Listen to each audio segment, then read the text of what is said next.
Okay, am I looking scruffy enough here? Remember, it's perfect amount. This isn't bourgeois TV. No, this is proletarian journalism. Okay.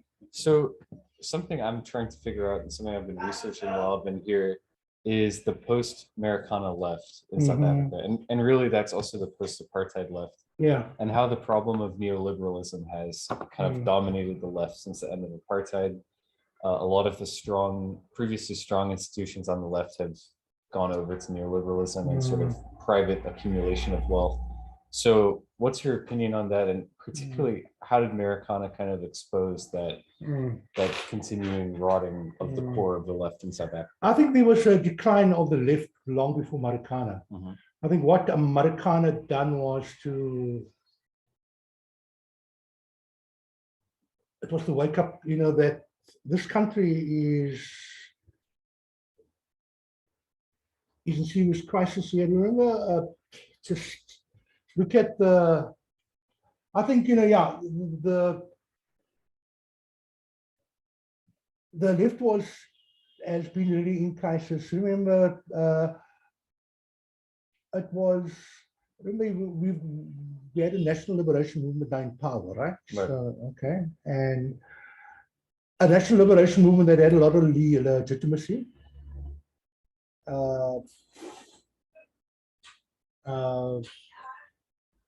Landslide victories, it captured the working class, really. I think that they were able to demobilize people long before Marikana. Remember, South Africa was this amazing country during anti-apartheid. It was one of the highest unionized workforces in the world. Under Kasatu, who had this alliance with the ANC and with the Communist Party, right? I think we did not anticipate, when we talk about the left, that how they could manipulate things and demobilize the potential of radical transformation, right? I think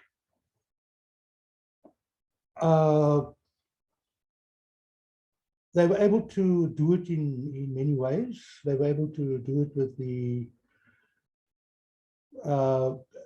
through charming the working class with promises around the RDP, that eventually transformed into GEAR. I'm talking about post 1994, 1995 period. So it arrived at a high. Okay, we did not anticipate how this thing would unfold. That they could. The working class followed them, out of the land of Egypt, like the ANC split the oceans, was to walk through, and the land of Canaan and Israel, they were able to promise that, and they were also able to. Why I say it goes much further back, I come from something called the United Democratic Front, that was, along with this union movement that I'm telling you about now, was able to socially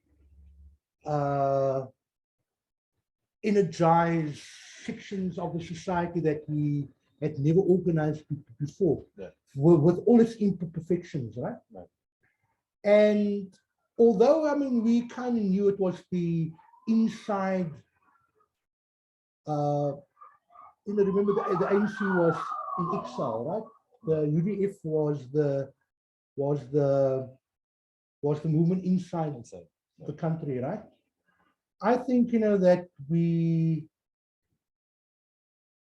they were able to smash the potential of the UDF taking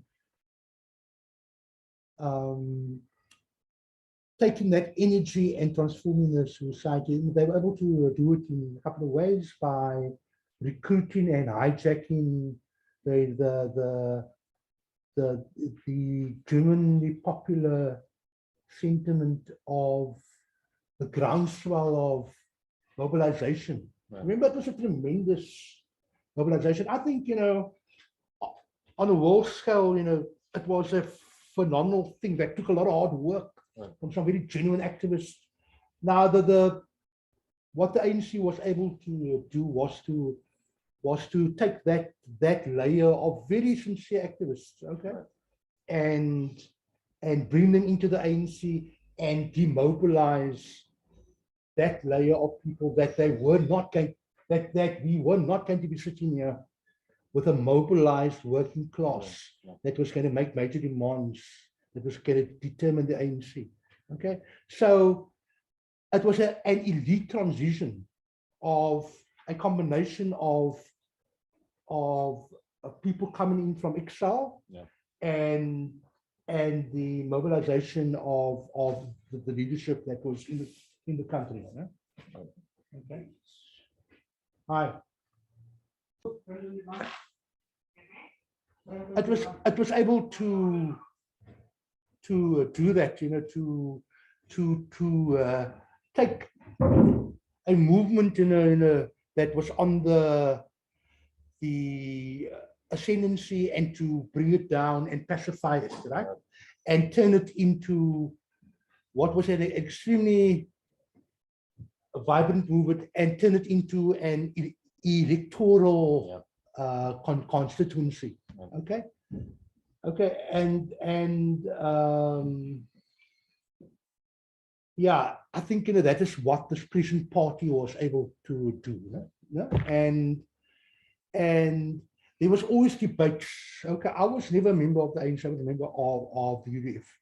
Of course, we gave our support to the African National Congress. Okay. Now there was always a debate if the UDF should have been the standard, right? Right.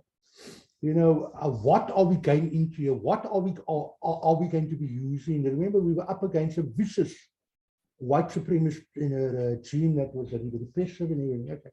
Now, what were we going to give up here in the United Democratic Front, right? By going into the ANC, right? There was a whole debate. I was part of. I never ever joined the ANC, and many of us never ever joined an organization after that, right? And we were terribly disappointed that people embraced the ANC without at all discussion.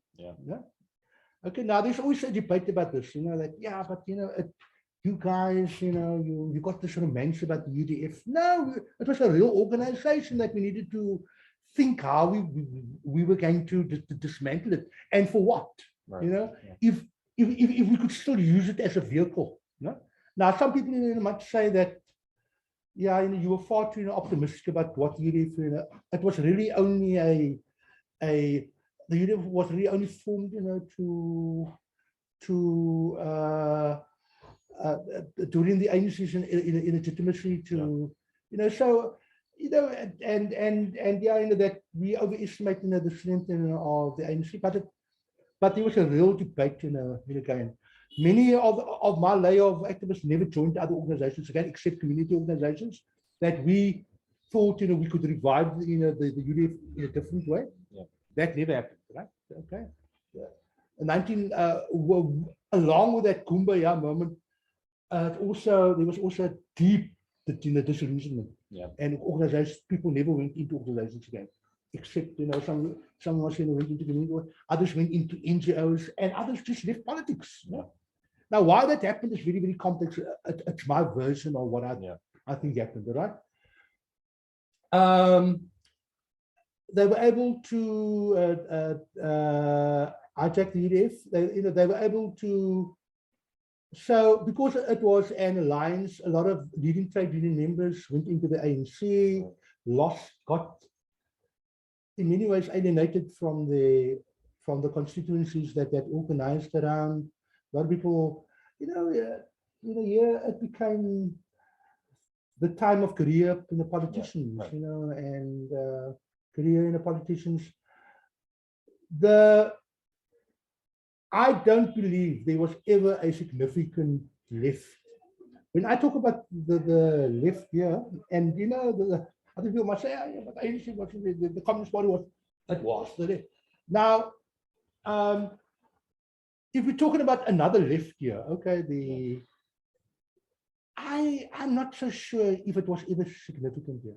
And if they were certainly never able to mobilize on the level of the Communist Party and the ANC and COSATU. Okay. They had ambitions in it to do that, And I think, we were not prepared for what happened. I think, the left outside the ANC, and there were many of them, I don't think, there was just remember we talking here about in Cape Town, the non-European unity movement. That was essentially a Cape Town, Eastern Cape.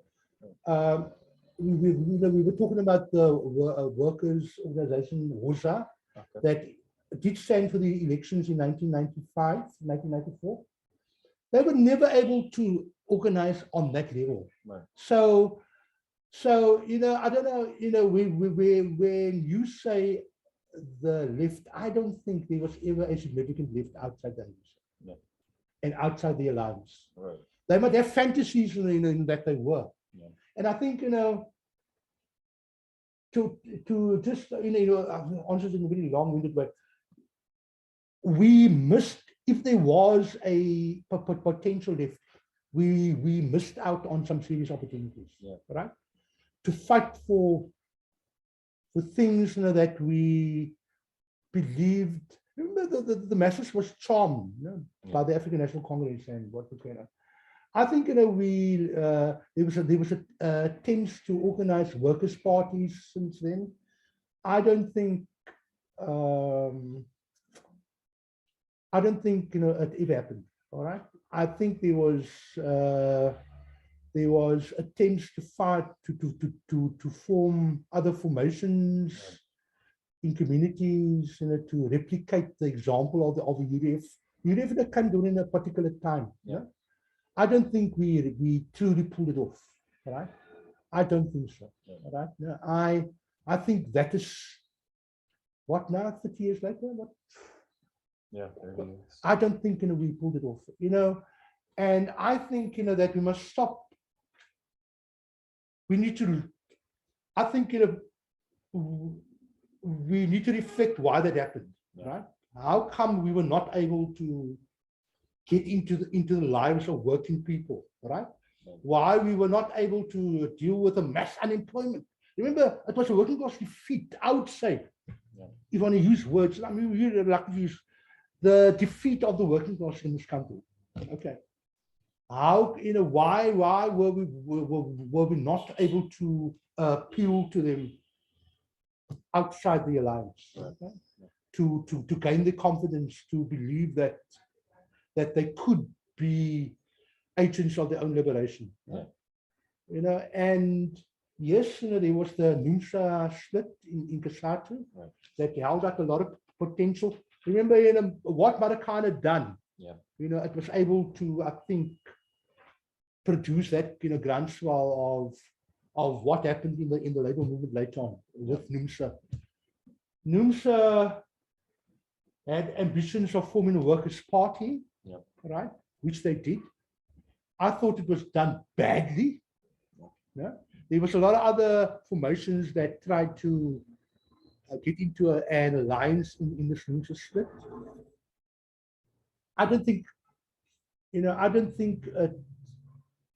they could even pull it off. And I think that the Workers' Party that was supposed to come out of NUMSA, now remember there was a lot of, NUMSA was the most successful Workers' Party. I think there for many reasons they rushed it. They didn't understand how organizations work. They didn't understand how demoralized workers were after these defeats, right? I think also that they never understood how that building organization is essentially a long-term thing. You don't rush it. You don't take shortcuts.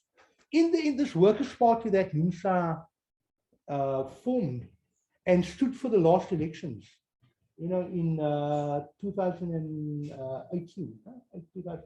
I mean, God, even its own members didn't vote for the Workers' Party. Why? You know why? It was far too premature. That is not how formations work. It takes, I don't want to claim to be a authority on building grassroots organizations, but many times there is no shortcuts to this thing. You've got to build it from the ground up, and it's not what the crucial thing about previous formations like the United, it was able to combine workplace and community organizations, right? The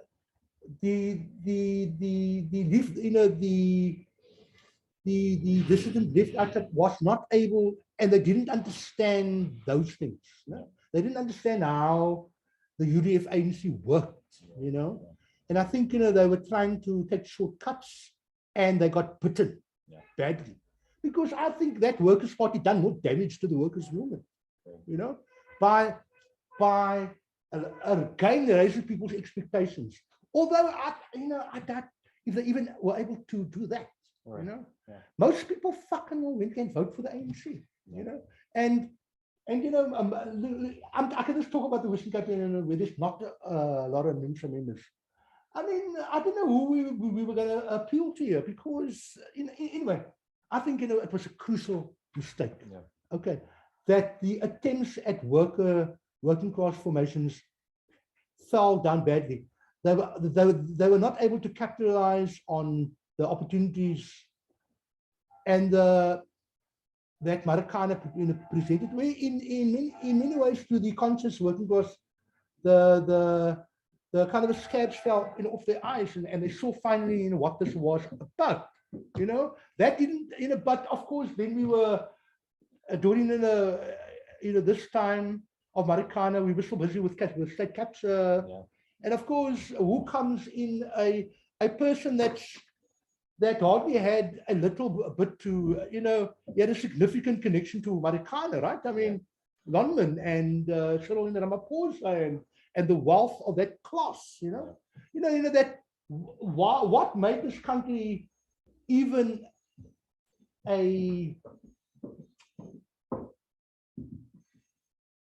a more unequal society, apart from white monopoly capital, that they were able to get black monopoly capital, or a BEE, to really suddenly BEE, these very large Ramaphosas, the families, it became families, and found in many ways they had a lot in common with the old white ruling class. That is just, and that is what we're sitting with inequality. It is not merely the old white capital. It was now white capital and the new ANC ruling class finding common purpose. And so inequality, that is intentional inequality. And and of course internationally, things were happening that we were working under the realities of living in a world economy, and the developmental state, disappeared. The ambitions of the RDP is gone. It became dear, the neoliberal gear. Now it moved from RDP to gear. I mean, it's an interesting period, that I can talk to you about it. I mean, it was just interesting, how that happened, and I mean, we saw mass. I think when people say that the poor is now, during the UDF time, it was a time of hope. Man. There is no hope now. We could look forward to overthrowing apartheid. Our children. Things will be better now. It's done serious damage. It was a defeat for the working class, but a defeat for the left in that they did not prepare in how we could, what we could do, how could we get dissident people in the lines that was now looking at what the fuck is happening here, and how we could bring them together. There was attempts, no? To do it, and there was many people in the Communist Party that had left the Communist Party and tried to join the Brian Ashleys. that was really the beginnings of the AIDC and HOSA. Right. Speak to Mazibuko Jara. He's a very, very interesting guy. If you should ever get him to Skype him. Okay. He's an ex-communist that got expelled. Yeah, it was a layer of Owens that got expelled, from the Communist Party. And they were all communists, grassroots, but because it's a kind of a middle kind of in the leadership of the Communist Party and in the kind of a NGO kind of a world. Right. So yeah, don't forget Mazibuko Jari is an interesting guy to talk to. Okay. Yeah.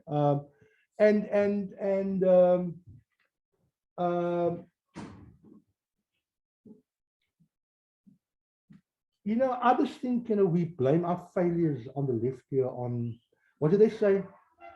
Don't we have not people that we did not reflect on our own shortcomings and our own mistakes. So we just blamed it on the manipulation of the capture, how Zuma was able to capture the working. But that's too easy, man. It doesn't get us to think about why we weren't able to use that space to excite workers. And I think it's a question. It's always something we always talk about. How why we weren't able to do that. Now, apart from the NUNSA thing, there was also attempts to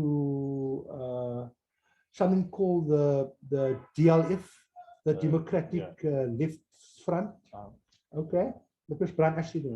Okay, that collapsed because of internal fights again, and about how we take this forward. Big thing, we cannot work together in this country, and not unlike the United States, the left in South America. It fucks up our thing here as well. Right. That we're not able to work together. We in fact we mirror the system in many ways. It splits gangs and gurus and capitalism operates like it,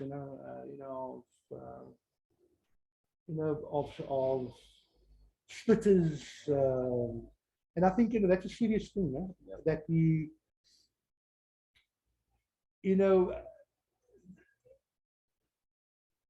the ANC hegemony in this country was never ever under threat. Yeah, there were signs of it. It was never under threat yet. It was never seriously under threat. As I've mentioned, it could have been, but they were able to nip it in the bud and demobilize it. And there's another factor, that a lot of workers are just fucking pissed off with politics. And don't vote like the United States. Last election now, although the ANC lost a lot of votes, but it didn't mean those votes went anywhere else. Right. This is workers that said, fuck all of this. You're all the same. Said capture Ramaphosa. And of course, the developments in this last couple of months, last couple of weeks, last couple of days, in many ways, has kind of confirmed many of those people's belief. That not only doesn't power come through the ballot box, fuck, we don't even think it, it comes through the parliamentary process. And I think we're in a dangerous moment now because, it just things just go to the right from here onwards.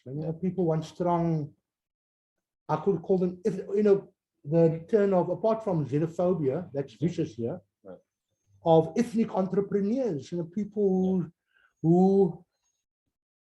who's returning to the divisions of apartheid, like colored nationalism, that now can be a mobilizing tool. We managed to stop it in previous years, Now it's a mobilizing tool, in Zulu nationalism, of a Zulu king being able to talk to the lowest denominators about go and kill people because they're taking their jobs away from them. You know? Yeah. That is a real threat now. Right. You know, that, I don't think, I mean, I just think, I don't think,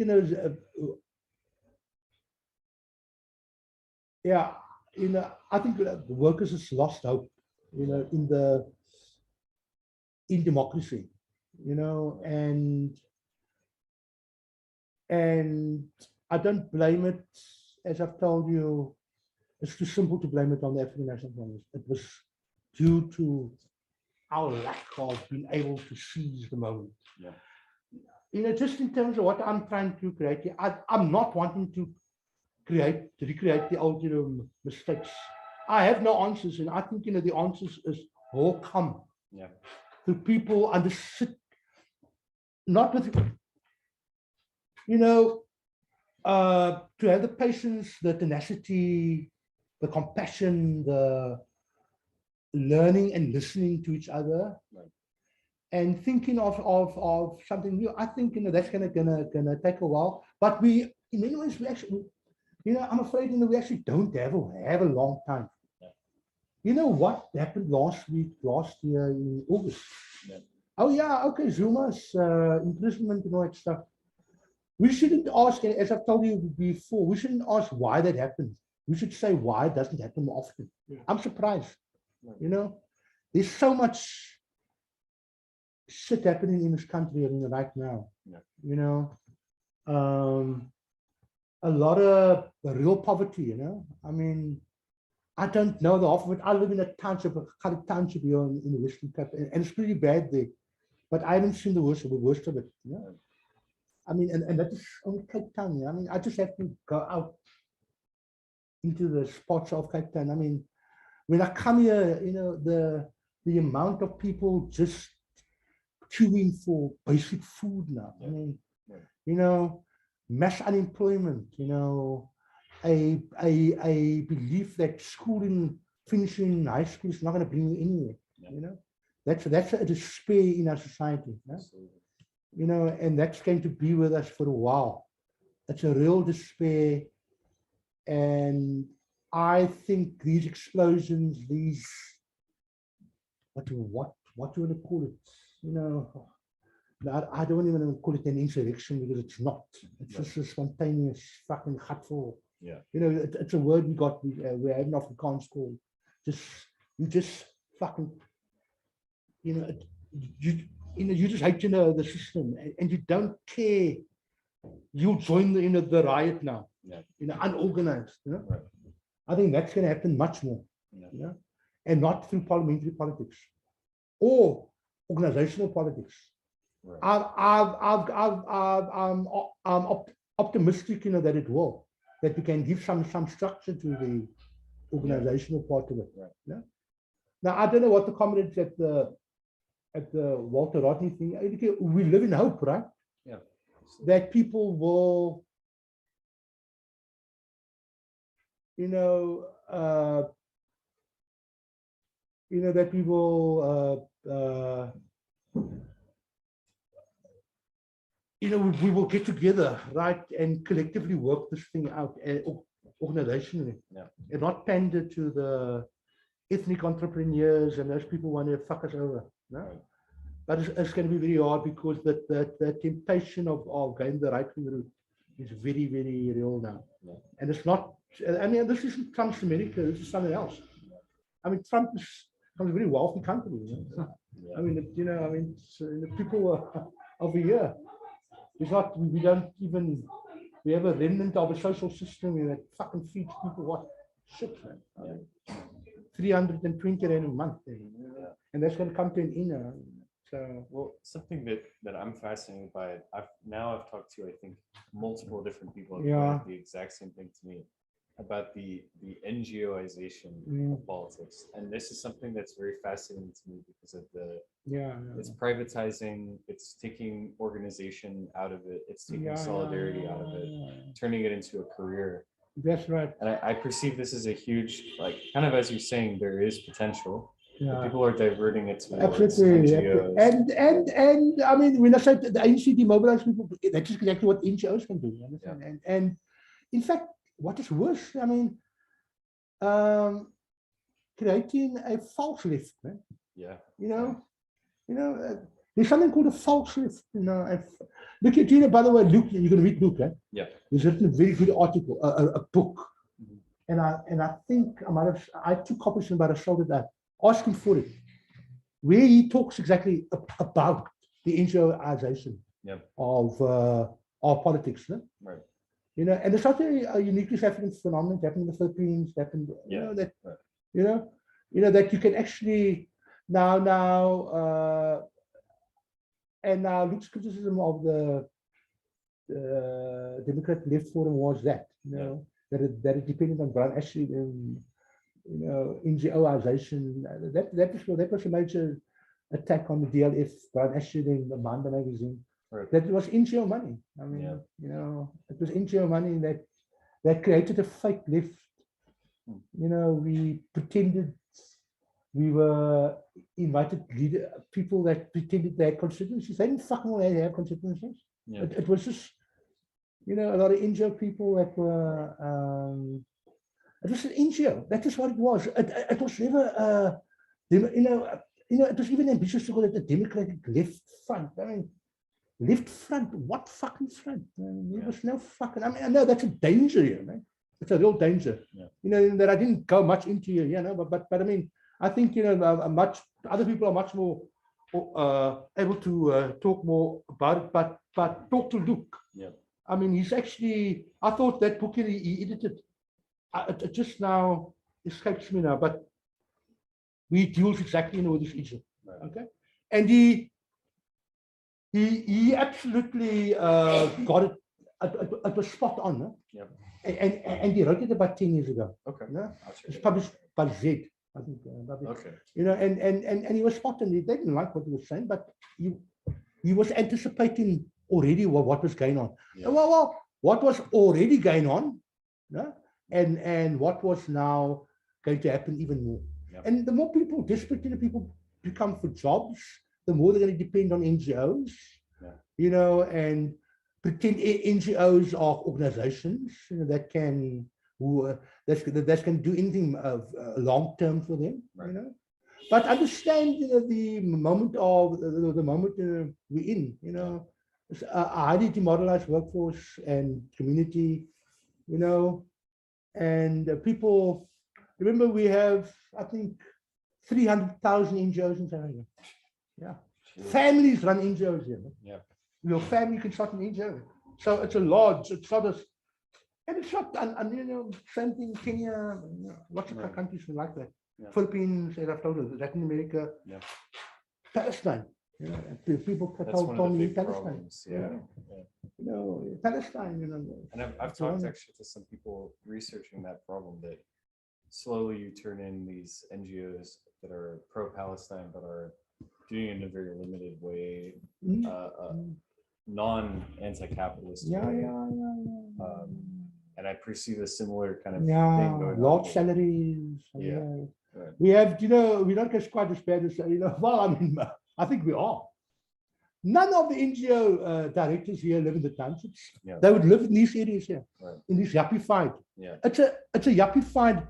And they were class unto their own. Now, why I mentioned the Philippines, I always remember a friend coming back from the Philippines 30 years ago saying, Ara, do you know these NGO guys, the Philippines is made of islands. Yeah. Now, there's some of them who live on these islands, separate from the poor, and they go there by boat, separate, completely, actually geographically separate. Wow. We don't have islands here, but it is islands, really. I mean, NGOs were, it becomes, NGOs is supposed to be a temporary thing, in theory, but it in fact becomes its opposite. They need the poor for the existence. I mean, I can go on and on. There's some perverse stories, and so, state capture, of taxpayers' money. But there's also something else, foreign funding, able to, you should ask, the purpose of foreign funding. Why does that, famous book. If you should ever read an old book, it's still very relevant now. Theresa Hayter, it's called Aid as Imperialism. Yeah. It's an interesting book, but people's written about it so many times after that. And what is the purpose and all this? And again, we aren't a naive society. People deliberately go into these fucking things as jobs, Others go into it and maybe one intention, and get sucked into the machinery of it all. Yeah. But that's a real thing. Yeah. That's a real thing in paralyzing and destroying the potential of community organizations. Right. Yeah? Now, notwithstanding, the UDF was funded as well. Yeah. Okay, but it wasn't. It was the recipient of anti-apartheid funding, but it never defined it. I mean, what you saw here last week, free food, booze, unknown. Yeah. I mean, that's a sign already. Yeah. Free venue, Oh, right. Yeah. Fuck, it wasn't like that, man. It became like that. It became like that, by the way. It's these signs of, foreign travel, jet setting NGO workers, they're always up in the air, flying off to, it's a real thing. That. And how do you think it produces kind of an activist class, almost I mean, to me, that's the perception. You have a lot of people that you can't say it's different really in the States, because it's similar. You have people who are able to say, like, I'm an activist and kind of professionalize activism. The professionalism activism, absolutely. Yeah. And it's very concerning, because I think that of course it's disingenuous, but yes, exactly. It seemingly guides a lot of well-intentioned people, and a lot of this anger that you're talking about in the wrong direction. No, I mean, and people aren't stupid there. Yeah. I mean, people see it like you are saying it now. Yeah. And it's part of so they see the parties that they believed in, and then they see these American guy actually told me, I like this word, poverty pimps. That's what NGOs are, poverty pimps.